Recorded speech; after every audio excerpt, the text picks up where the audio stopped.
kalau kita ingin bisa lurus dalam taat, bisa selalu aktif beribadah kepada Allah,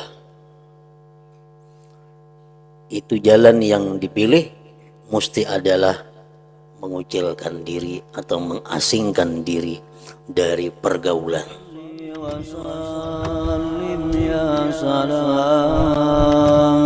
ala nabi khairil anam wal ali wa sahbihi. Bismillahirrahmanirrahim. Alhamdulillahirabbil alamin. Wassalatu wassalamu ala asyrafil anbiya wal mursalin Sayyidina wa habibina Muhammadin wa ala alihi wa sahbihi ajma'in. Qala al-musannif rahimahullah wa nafa'ana bi ulumihi fid dharain amin.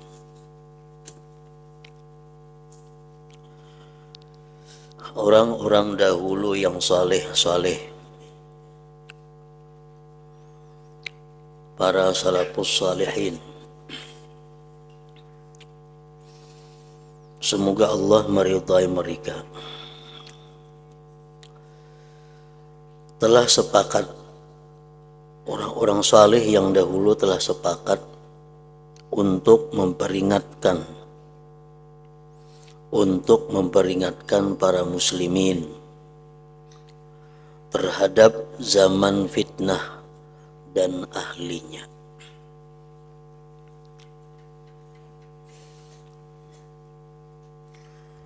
Zaman fitnah itu adalah zaman di mana sesuatu yang mungkar, sesuatu yang maksiat dianggap sesuatu yang biasa.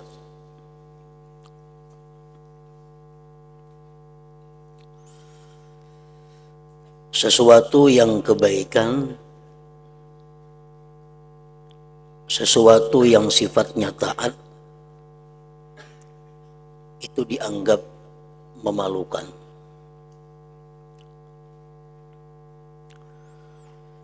Di mana orang-orang sudah sulit menghindar atau menjauh daripada perbuatan dosa. Nah, itulah yang dimaksud dengan masa-masa fitnah. Zaman-zaman fitnah.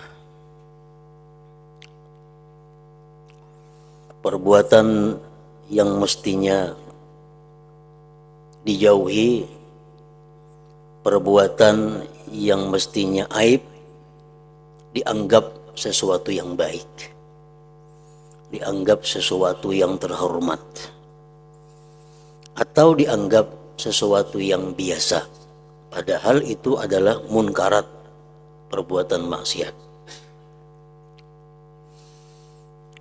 Orang-orang sudah malu melakukan perkara yang baik. Orang-orang sudah merasa supan, merasa kada nyaman melakukan perbuatan taat. Sulit menjauh atau menghindar daripada maksiat. Nah, itu disebut sudah masanya masa fitnah.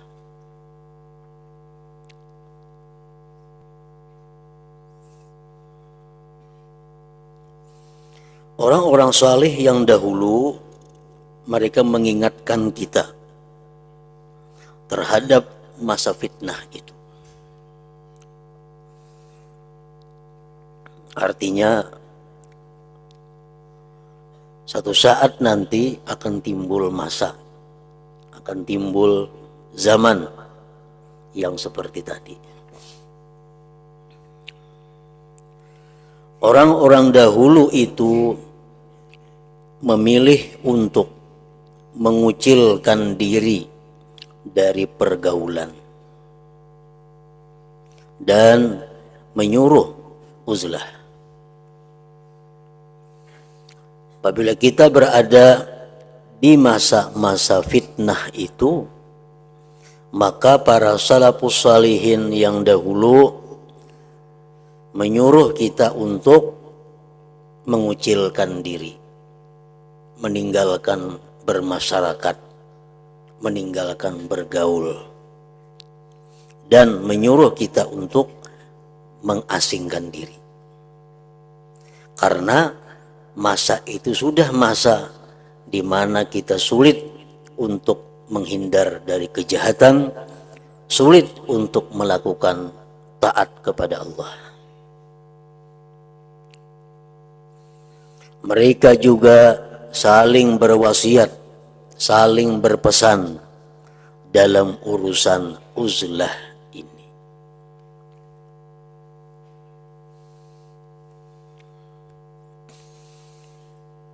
Tentu kita tidak akan ragu lagi bahwa orang-orang dahulu yang salih-salih itu lebih awas, lebih waspada, lebih hati-hati, dan lebih mempunyai kehendak atau maksud yang baik terhadap kita daripada yang lainnya. Dan perlu engkau ketahui bahwa zaman sesudah zaman mereka tidak bisa dianggap lebih baik ketimbang zaman yang telah ada. Sebaliknya pasti lebih buruk dan lebih pahit dibandingkan dengan zaman yang telah lewat itu. Artinya zaman ini, masa ini semakin jauh dari mereka, pasti semakin buruk. Sebagaimana Rasulullah SAW telah menyatakan, ujar beliau, khairukum karni. Sebaik-baik kalian itu adalah orang yang di masa aku. Jadi masa yang paling baik itu adalah di masanya Rasulullah Sallallahu Alaihi Wasallam. Nah kemudian masa sahabat nomor 2-nya. Kemudian lagi masa tabi'in, masa generasi sesudah sahabat. Kemudian lagi masa tabi'it tabi'in, masa generasi kedua dari tabi'in. Jadi semakin jauh daripada Rasulullah, maka masa ini semakin buruk. Tahun 1400 Hijriah lebih baik daripada 1401 Hijriah. Tahun 1401 Hijriah lebih baik dibanding dengan tahun 1402. Nah, selanjutnya demikian.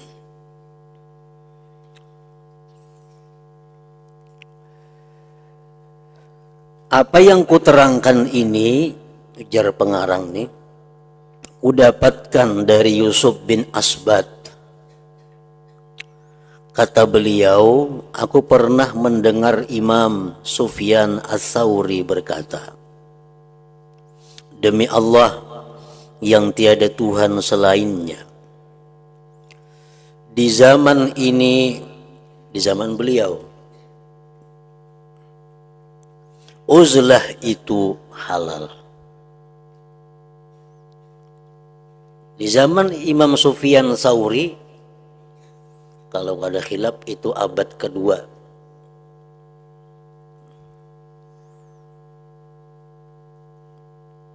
Uzlah sudah boleh. Mengucilkan diri dari masyarakat sudah boleh. Padahal itu sudah masa abad kedua.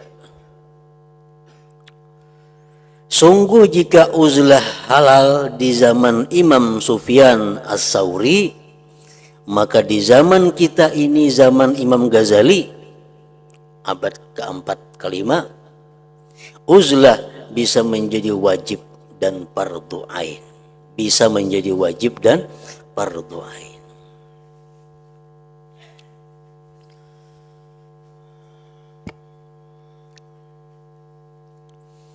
Jadi artinya kalau kita ingin bisa lurus dalam taat, bisa selalu aktif beribadah kepada Allah. Itu jalan yang dipilih mesti adalah mengucilkan diri atau mengasingkan diri dari pergaulan. Sebab dengan bergaul kita akan sulit menghindar daripada perbuatan maksiat dan kita sulit untuk bisa istiqamah, sulit untuk bisa terus-menerus dalam ibadah kepada Allah Subhanahu wa taala.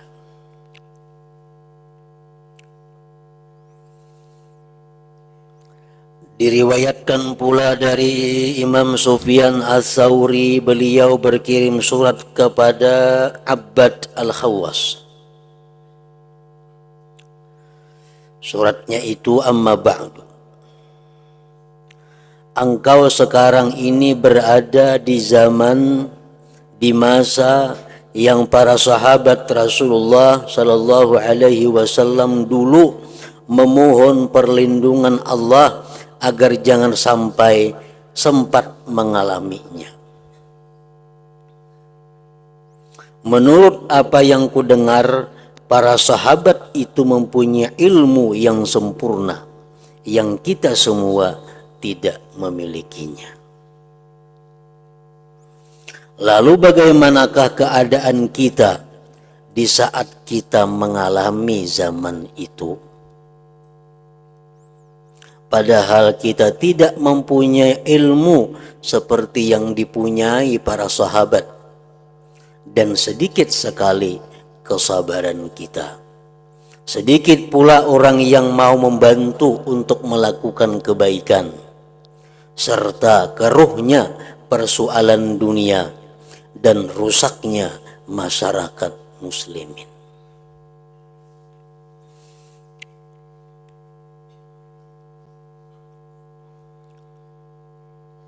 Sungguh Umar ibn Khattab radhiyallahu anhu pernah berkata mengenai uzlah ini. Uzlah itu, ujar Imam Sayyidina Umar bin Khattab, uzlah itu membuat inak badan dan selamat dari pergaulan buruk.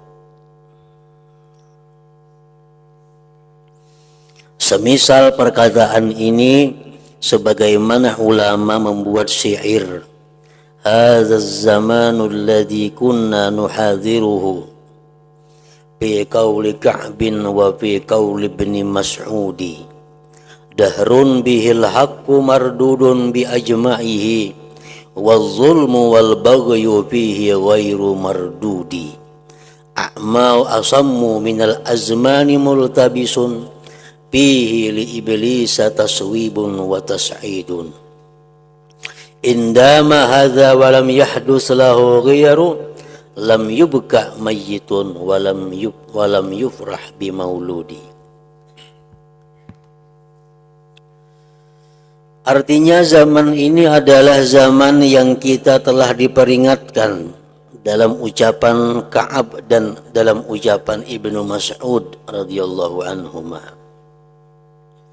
Suatu zaman di mana perkara benar ditolak seluruhnya. Sedangkan tindak aniaya, kezaliman dan perampasan hak orang lain tidak ditolak.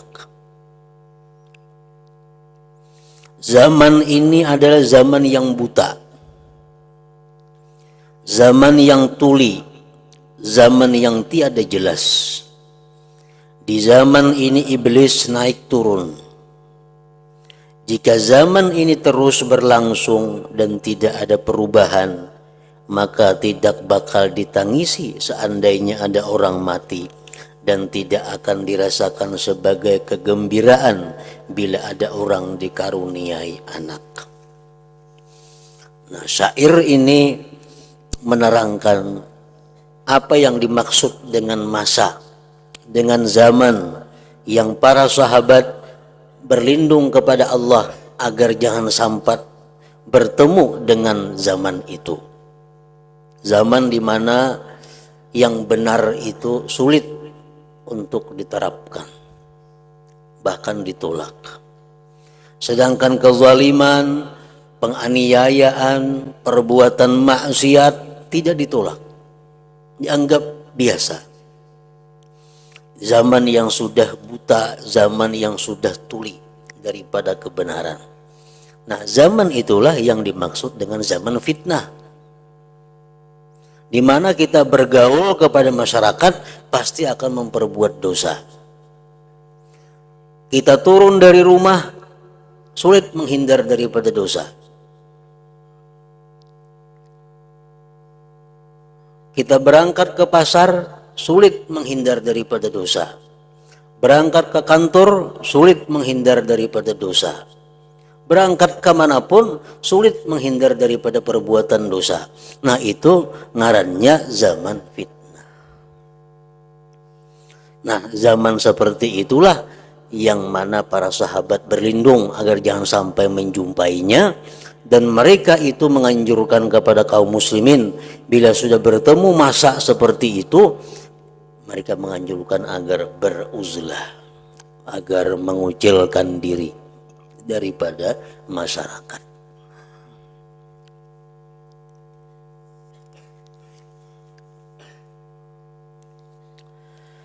Sungguh aku telah menemukan dari Imam Sufyan bin Uyainah,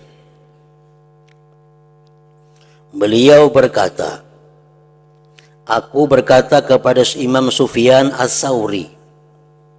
Ujar Imam Sufyan bin Uyainah kepada As-Sauri, berilah aku wasiat.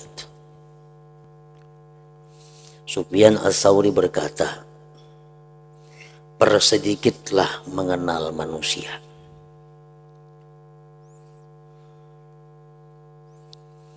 Jadi Imam Sufyan As-Sauri, aku memberikan nasihat, ikam jangan banyak bepatuhan lawan manusia, jangan banyak berkenalan lawan manusia.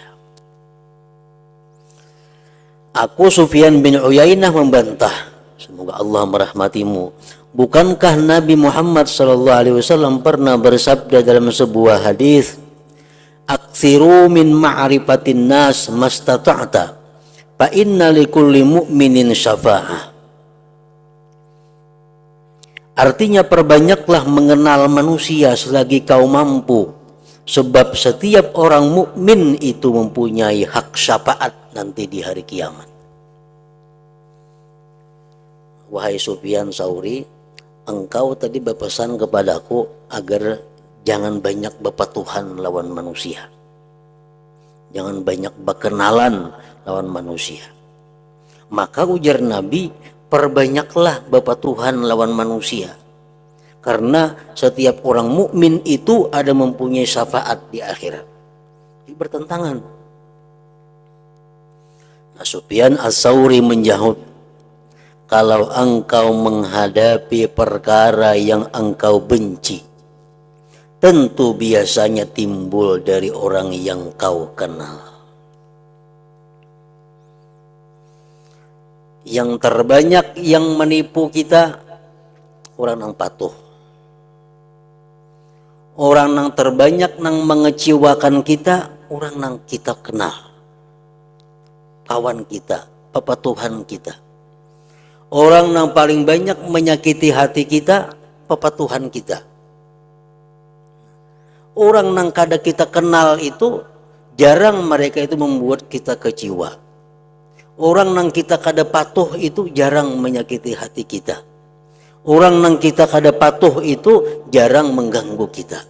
Biasanya yang mengganggu kita, menyakiti kita, menyusahkan kita, mengecewakan kita orang yang kita patuh, orang yang kita kenal.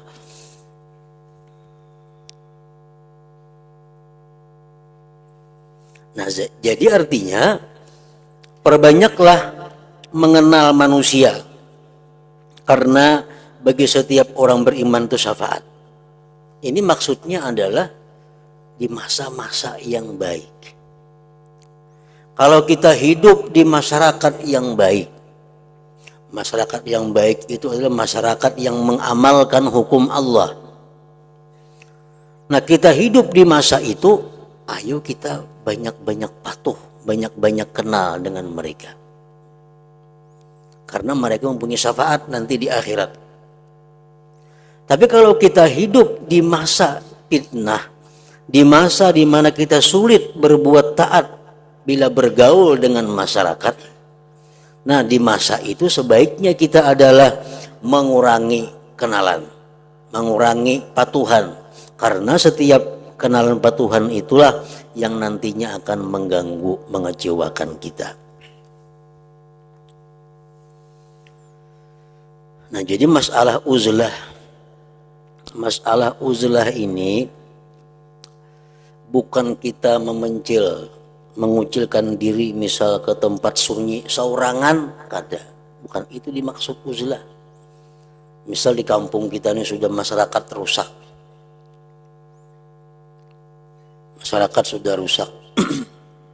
kalau kita uzlah ke tengah tempat nang kadada orang, bukan artinya kita sorangan di situ begana, bukan itu maksudnya. Orang uzlah itu boleh membawa keluarga, tapi keluarga yang baik.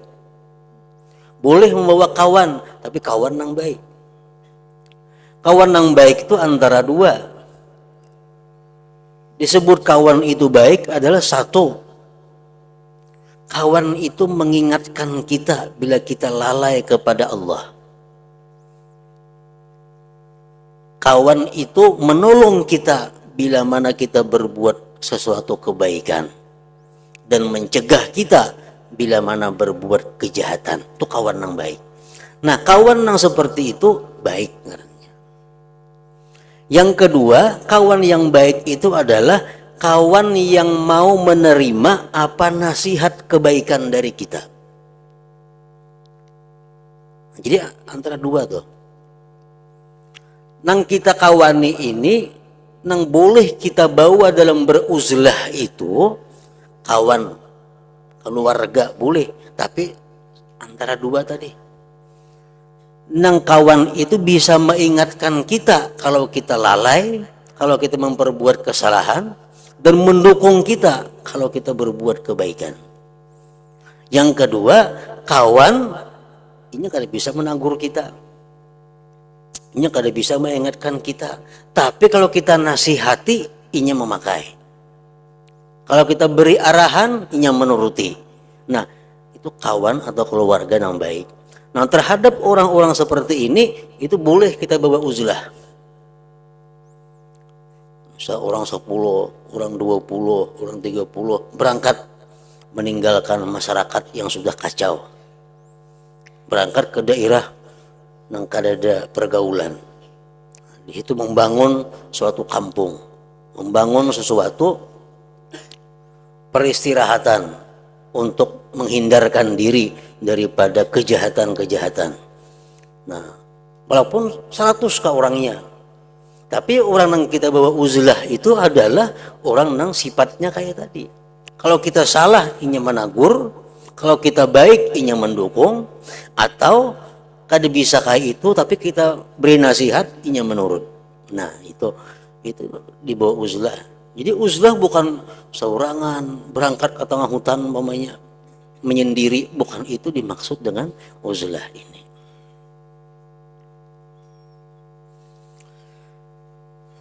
Jadi uzlah itu adalah sesuatu yang sifatnya penyelamatan. Oleh karena itu para ulama banyak menentukan persyaratan-persyaratan kapan kita mesti uzlah, kapan kita mesti bermasyarakat. Kita dianjurkan bermasyarakat, kita dianjurkan bergaul selama pergaulan itu, bermasyarakat itu membawa kepada ketaatan, membawa kepada kebaikan.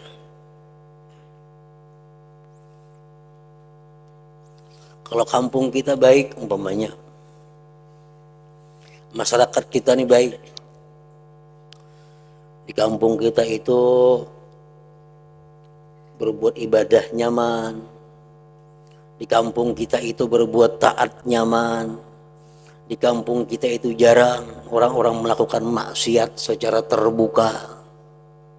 Ya, maksiat ini membuat berbahaya bila mana maksiat itu sudah dilakukan secara terbuka dan sudah dianggap wajar. Nah ini sudah berbahaya, sudah masa fitnah.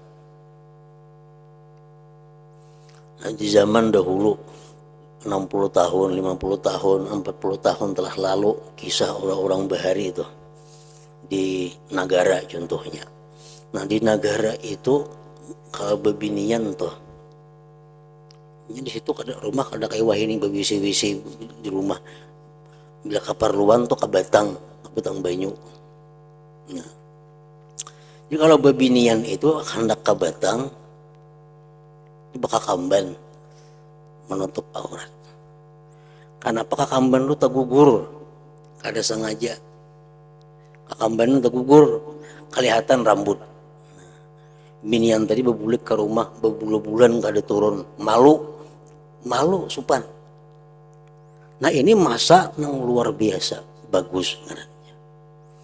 Ada orang berbuat sesuatu nang inya kada sengaja. Binian teh turun ke batang. Kenapa tagugur kakamban? Kelihatan orang, bebulik ke rumah, mbah itu supan, bebulan-bulan kada turun lagi ke batang itu. Nah ini zaman yang bagus. Lain halnya dengan masa yang disebut masa fitnah. Zaman fitnah itu orang bangga menampilkan aurat, babang hijau lagi rambutnya. Ini masa fitnah. Pulang bulik di tengah kartak, bakal kamban kada, pesulawar handap bini-bini, baju singlet. Ini masa fitnah. Kalau pang dianggap terlaluan itu kada ada, dianggap biasa. Nah ini yang disebut salah satu tanda itu zaman sudah rusak. Itu zaman sudah menganggap sesuatu yang sifatnya maksiat dianggap biasa. Nah, di zaman dahulu, contoh zaman dahulu lebih baik daripada zaman sekarang. Zaman sekarang lebih baik daripada zaman yang akan datang. Orang dahulu, ada dahulu bana bang. Kalau orang tuh belajar mengaji, akan-akannya belajar mengaji, lu ke rumah, ada guru spesial guru mengaji. Kenapa sih kekanak ini membuat Quran? Kan membuat Quran belajar mengaji. Tagugur Quran itu, tagugur bukan sengaja menggugurkan, nggak ada tagugur Quran nih, tagugur berselamatan, menjadi doa selamat, nukar lapat, nukar apakah, masih guru membacakan doa selamat. Kenapa? Takutan Quran tadi tagugur, kalau kau membawa bala, kalau membawa kutukan Allah. Padahal Quran tagugur tuh kada sengaja. Itu dimana orang-orang dahulu sangat mengagungkan, sangat memuliakan Al-Quran itu. Nah di masa selanjutnya, di masa akan datang, semakin kurang penghormatan kepada Al-Quran. Quran diandak di lantai, maandak betimbai. Ini satu tanda bahwa zaman itu lebih baik zaman yang dulu daripada zaman sekarang. Dan zaman sekarang lebih baik daripada zaman yang akan datang. Semakin jauh itu zaman daripada Rasulullah SAW, tentu semakin kada baik. Semakin jauh daripada cahaya Rasulullah SAW. Nah di zaman-zaman nang fitnah ini kita disuruh untuk menyelamatkan diri. Jangan terbawa zaman itu. Disuruh kita mengucilkan diri, disuruh kita bergaul. Kenapa? Supaya menjaga diri. Dan orang-orang yang mengucilkan diri itu, orang-orang yang beruzlah itu, ada aturan-aturan, ada niat-niat yang mesti dilaksanakan. Kada sembarang mengasingkan diri. Nah, antara lain niatnya orang mengucilkan diri, mengasingkan diri itu, niatnya apa? Kapu syarri nafsihi anin nas. Itu contohnya. Kapu syarri nafsihi anin nas. Kenapa aku mengucilkan diri dari masyarakat? Kenapa aku pindah dari sini ke tempat yang sunyi? Untuk menahan kejahatan diriku terhadap manusia. Karena kalau aku masih bermasyarakat, mungkin kini aku menggibah orang, mungkin kini aku memfitnah orang, mungkin kini aku dengki kepada orang, mungkin karena aku ini kepada orang. Jadi aku mengasingkan diri ini ada tujuannya apa? Untuk menahan kejahatan diriku jangan sampai kena orang lain. Nah, itu satu niatnya. Yang kedua niatnya itu adalah talabus salamah min syarril asrar, mencari selamat dari kejahatan orang-orang yang jahat.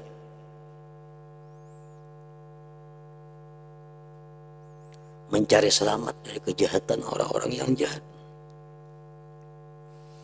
Yang ketiga, kita beruzlah tujuannya apa? Karena menghindari al-khalas minal qusur fi huquqil muslimin. Menghindari kekurangan kita menunaikan hak-hak orang muslim. Karena kalau kita bermasyarakat ada hak-hak orang muslim pada kita, di mana mereka sakit mesti diilangi, mereka kesusahan mesti dibantu, mereka mati mesti diantar. Itu hak orang muslim.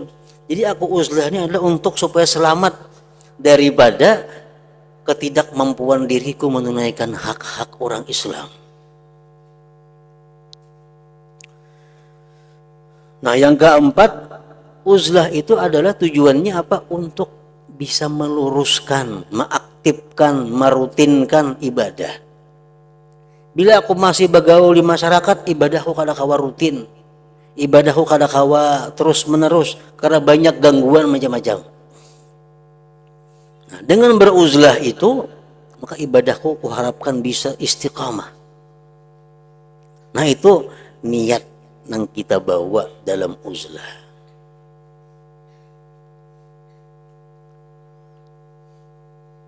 Dan untuk uzlah ini kada ada ketentuannya. Sebulan kada, setahun kada, sehari boleh uzlah. Misal aku kalaunya seminggu ini aku 2 hari naik ke gunung atau naik ke dusun membawa keluarga. Dalam 2 hari itu aku mengkhususkan diriku untuk ibadah kepada Allah, memutuskan hubungan dari segala macam bentuk kejahatan-kejahatan dan hal-hal yang berpotensi membawa kepada kejahatan. Lalu misal bila hari Jumat atau hari Ahad berangkat bersama keluarganya ke satu daerah yang ada pergaulan manusia. Nah, dalam 2 hari ini beribadah kepada Allah Ta'ala. Karena sudah 2 hari boleh pulang ke kampung. Nah, itu boleh uzlah seperti itu. Nah, jadi niatnya uzlah kayak tadi. Dan dalam uzlah itu ada hal-hal yang mesti dilakukan. Pertama, dalam uzlah itu jangan mencari-cari berita-berita yang ada di masyarakat.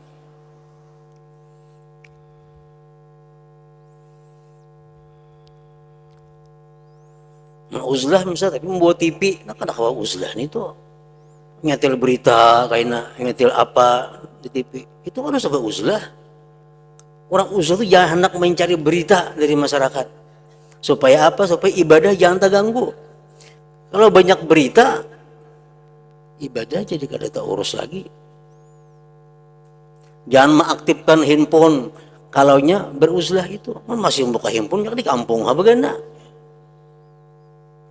Jadi khusus yang dilakukan itu adalah beribadah kepada Allah dan menjauhi kejahatan-kejahatan. Nah, ini dituntut kalau kita hendak istiqamah, kalau kita hendak bisa terus-menerus beribadah kepada Allah.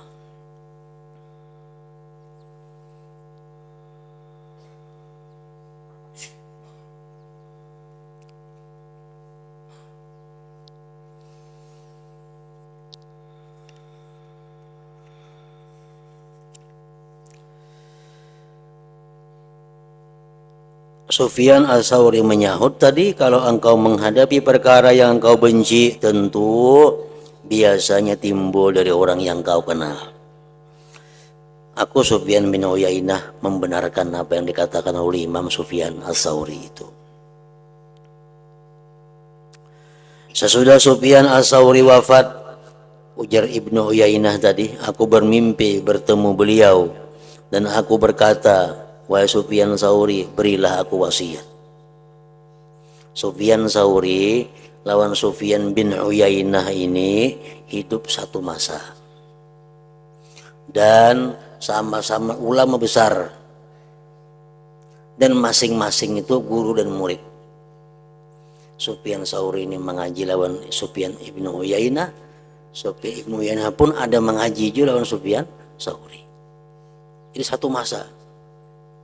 Jadi paling sulit kita membedakan kalau dalam kitab hadis itu an Sufyan, dari Sufyan. Sufyan yang mana? Apakah Ibnu Uyainah atau Sufyan Tsauri?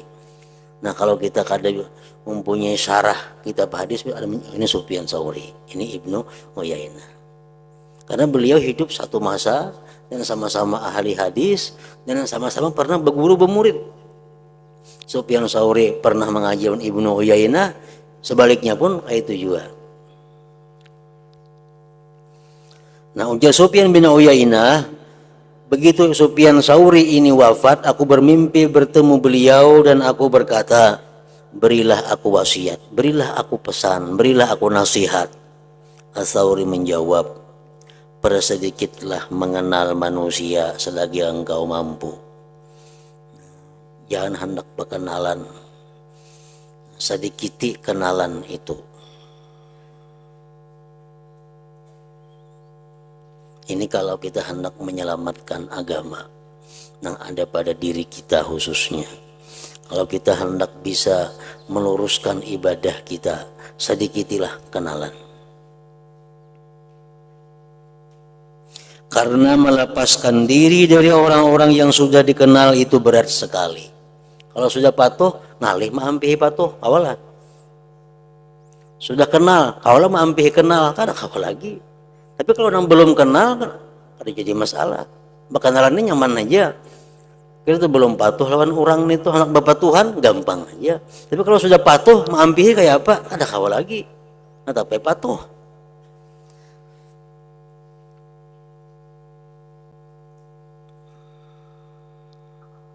Jadi bergaul itu baik kalau pergaulannya itu adalah membawa ibadah, dan bergaul kepada kawan yang baik lebih baik daripada uzlah, daripada menyendiri. Kalau kita hidup di tengah masyarakat yang agamis, di tengah masyarakat yang memuliakan hukum-hukum Allah, di tengah masyarakat yang menghindari hal-hal yang dilarang Allah, lebih baik kita bergaul daripada menyendiri. Tetapi menyendiri itu lebih baik daripada bergaul dengan orang-orang yang jahat, orang-orang yang membawa kita kepada perbuatan maksiat. Ada ulama yang membuat syair yang artinya senada dengan kisah tersebut. Wa ma ziltu mudlahal mashibu fi mafriqi ufattishu an hadzal wara wa ukashifu. Fama in arabtun nasa illa zamamtuhum jazallahu khairan kullaman lastu a'rifu. Wa ma li dzambun astahiqqu bihil jafa siwa annani ahbabtu man laysa yunsifu. Artinya, sejak kepalaku beruban, tidak henti-henti aku menyelidiki masyarakat dan ingin tahu. Ternyata tidak ada manusia yang kukenal kecuali aku mencela mereka. Kenapa? Karena masing-masing mereka itu selalu membiarkan aku dalam kesalahan dan kadang mendukung aku dalam kebaikan. Semoga Allah membalas kebaikan setiap orang yang tidak kukenal. Aku tidak mempunyai dosa yang patut dibenci, kecuali bahwa aku menyukai orang yang tidak mau insaf, yang tidak mau istiqamah beribadah. Sufyan bin Uyainah berkata, sebagian ulama berkata, tertulis pada pintu rumah Imam Sufyan Ats-Tsauri, di muka rumah sini bertulisan, semoga Allah membalas kebaikan kepada orang yang tidak mengenalku, dan semoga Allah tidak membalas baik kepada teman-temanku, karena jika hatiku dikecewakan, itu pasti datang dari orang yang mengenalku. Di antara ulama ada yang sering mendendangkan syair yang artinya serupa dengan apa yang tertulis di pintu Sufyan Ats-Tsauri itu. Jazallahu 'annal khaira man laisa bainana wala bainahu wuddun wala nata'arafu. Fama sabana hammun wala nalana adza minan nasi illa man nawaddu wa na'rifu. Artinya, semoga Allah membalas kebaikan kepada orang yang tidak ada kasih sayang antara aku dan dia, serta tidak aku kenal. Sebab bila aku mengalami resah dan susah, bila hatiku dikecewakan orang, itu tentu timbul dari orang yang kukasihi dan kukenal. Syekh Al-Fudail berkata, zamanku ini adalah zaman yang perlu dikatakan. Jagalah lisanmu, sembunyikan tempat tinggalmu, rawatlah hatimu, ambillah apa yang kau ketahui baik, dan tinggalkan apa yang kau ingkari, yang tidak kau ketahui kebaikannya. Ini Al-Fudail ini hidup di masa abad pertama, abad 1 sekian. Imam Sufyan Ats-Tsauri berkata, zaman ini adalah zaman diam dan tinggal di rumah. Zaman harus ridha terhadap makanan seadanya sampai engkau mati. Diriwayatkan dari Daud At-Tai, beliau berkata, puasalah, tahanlah dirimu, artinya, dari dunia, dan berbukalah nanti di akhirat. Larilah dari manusia seperti larimu dari harimau. Karena apa? Karena di masa itu boleh dikatakan setiap orang yang kita kenal, setiap masyarakat yang kita bergaul dengan mereka selalu mengarah kepada perbuatan dosa. Datang kawan bawa kabar yang kada baik. Saya kung datang kawan pulang kepada kita menyembati orang. Saya kung datang kawan kepada kita berkisah tentang kejahatan. Nah, ini menunjukkan bahwa masa itu sudah masa yang mengharuskan kita untuk menjauhi bermasyarakat tadi. Kalau kita ingin ibadah kita bisa lancar, kalau kita ingin ibadah kita bisa terus-menerus istiqamah.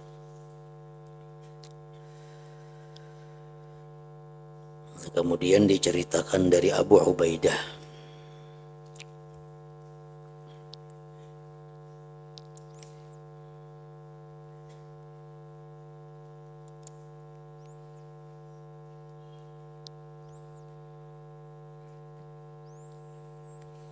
حضرة النبي صلى الله عليه وسلم وعلى وصحبه الكرام. الفاتحة. بسم الله الرحمن الرحيم. إياك نعبد وإياك نستعين اهدنا الصراط المستقيم صراط الذين غير المغضوب عليهم ولا الضالين. بسم الله الرحمن الرحيم. الحمد لله رب العالمين، اللهم صل على سيدنا محمد وآله وصحبه أجمعين. اللهم اغفر لنا ما أخطأنا وما تعمدنا وما أسررنا وما أعلنا وما أسرفنا وما أنت أعلم به منا، أنت المقدم أنت المؤخر، لا إله إلا أنت.